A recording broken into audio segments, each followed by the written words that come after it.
I should tell you that there are a lot of people out there, many of the pundits and politicians, they say Bernie Sanders should drop out. Let me be as clear as I can be. I agree with you. We are in to the last ballot is cast.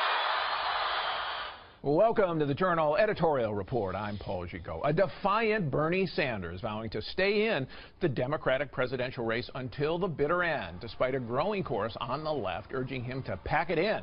But a new Fox News poll is just the latest to show Sanders running stronger against Donald Trump in a general election matchup than Hillary Clinton. So could he be the better bet for Democrats come November? Let's ask Wall Street Journal columnist and deputy editor Dan Henninger, editorial board member Dorothy Rabinowitz, and Best of the Web Today columnist James Taranto. So James, the Democratic establishment, including all the columnists who love his socialist ideas, are now turning on Bernie Sanders. Why are they falling out of love?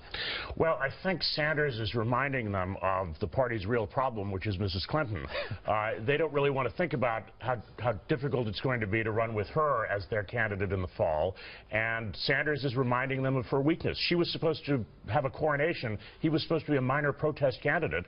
And the reason that he's done as well as he has is because of Hillary Clinton. So they want him to get out so that right away so that she can focus on Trump.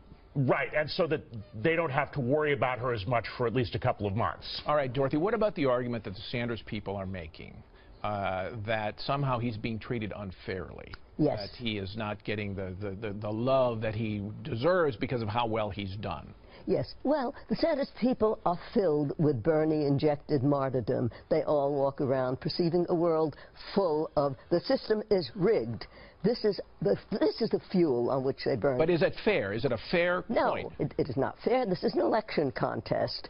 They fight. But this is exactly what happens when you're imbued with revolutionary ardor.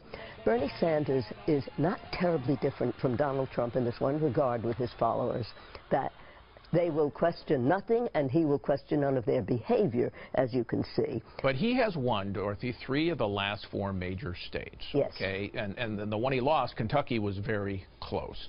Is this a case of Democrats having some buyer's remorse at the end of the campaign about Hillary Clinton, even though she's likely to be the nominee? I don't think so. I really don't. This is a rather standard.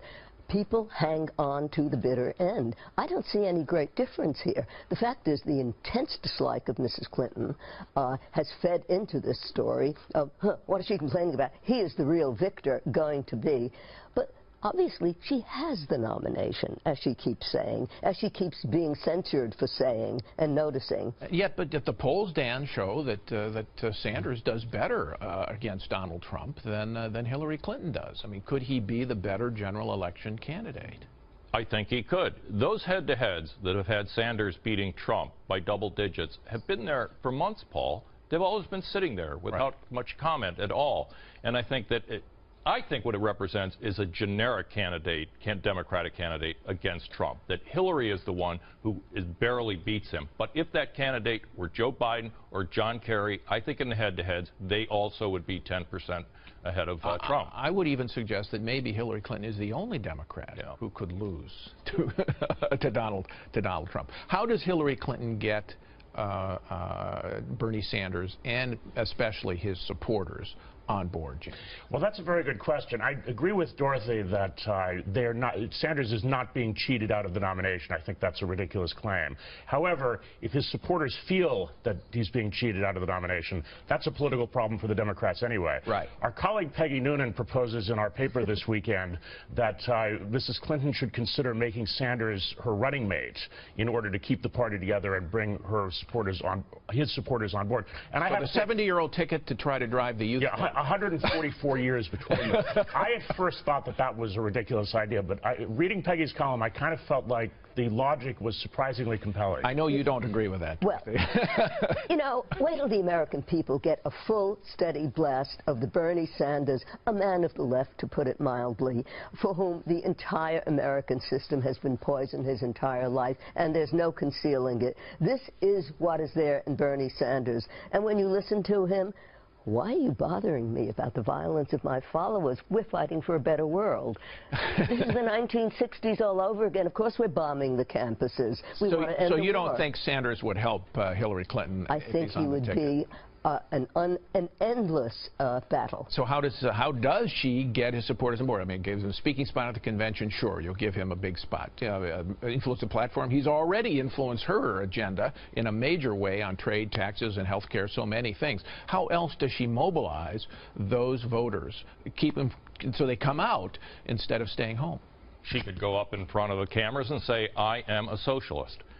No, really, this is the problem. That's not going to help. That is the dilemma. Swing voters not going to help. That's exactly right, and that's why all these pundits are upset about Bernie, because he has moved the party so far to the left. He is locking Hillary in to progressive positions that will make it impossible for her to pivot towards the center in the general election. Very quickly. Yeah, she's moved to the left, but the one thing he has that she doesn't have, even if she declares herself a socialist, is sincerity.